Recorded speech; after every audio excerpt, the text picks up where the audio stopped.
Hey guys, I'm going to just sort of give you the basic idea of L'Hopital's rule and how it sort of applies to what we need to be able to do. And if you just think back to limits, that's essentially where this rule lives. But there's a neat little trick to it. So let me first show you why it works, and then I'll show you some examples of it actually working. Okay? So first things we got to start out with is f of a and g of a both have to be 0. Okay, that's how we're going to start. And if we do that, I'm going to start, and we're going to sort of reverse engineer this, okay? So if I look at the limit as x goes to a of f prime of x over g prime of x, well, as x goes to a, this would become f prime of a over g prime of a. Okay, no big deal. Go a little old school on this guy. That's the limit as x goes to a, f of x minus f of a over x minus a. That's this part, right? That's f prime of a right there. All over g prime of a, and that's the limit as x goes to a. That's g of x minus g of a all over x minus a. Okay, so all I did was expand this out to stuff we already know. Okay, again, if f of a and g of a are both 0, I'm going to take the limit as x goes to a for f prime over g prime, substitute in my a, and then go old school. Old-fashioned definition of derivative over old-fashioned definition of derivative. That's g. Clean this up a little bit. The limit as x goes to a of, again, the same thing, over x minus a, g of x, g of a, over x minus a. I essentially just, since they're both the limit as x goes to a, I kind of pulled that part out. I'm still applying it to both, but I'm doing it so algebraically, hopefully you can see, the x minus a's are going to cancel. How convenient. So the limit as x goes to a of what's left is f of x minus f of a over g of x minus g of a. But remember at the beginning, f of a and g of a are 0. f of a is 0, g of a is 0. So this is the limit as x goes to a of f of x over g of x. And you're like, okay, I still don't see the point. But if we started with this, we can certainly go back and end with this. So what this is basically saying is if f of x and g of x are 0 at some value, right, whatever a is, then that limit is actually the derivative of the numerator at a over the derivative of the denominator at a, which completely seems to contradict what we would consider to be like our quotient rule. But remember, we're not taking the derivative of f of x over g of x. We're taking just the limit as x goes to a particular value.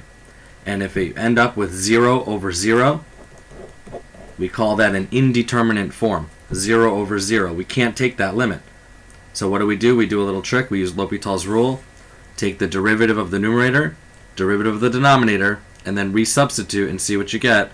And if you can get an actual value, then you found your limit. Okay?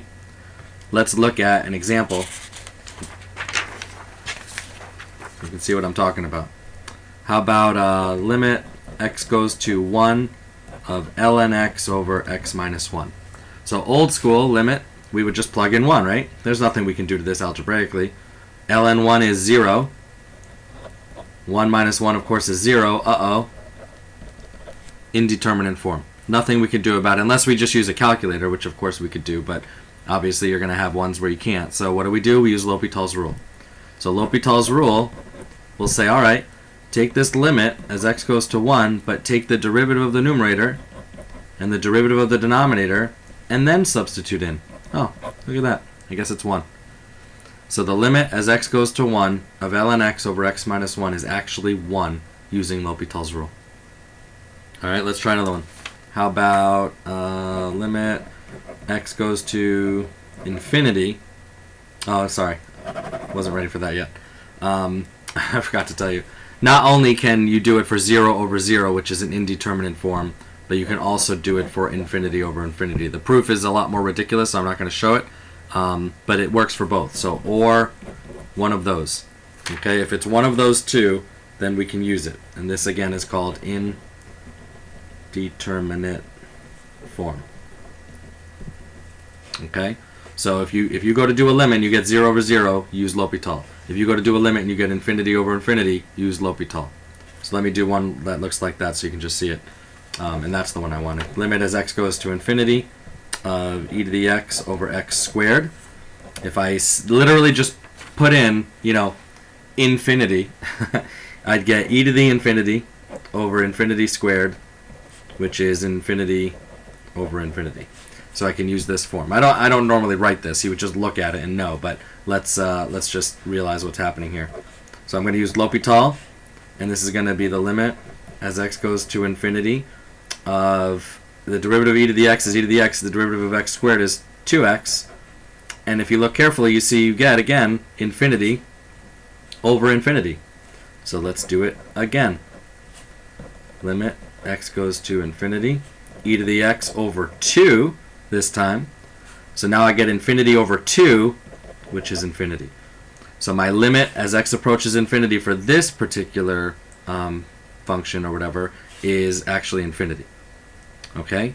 So this is essentially how L'Hopital works. I'm going to do another video with some AP style examples, but this is the basic idea.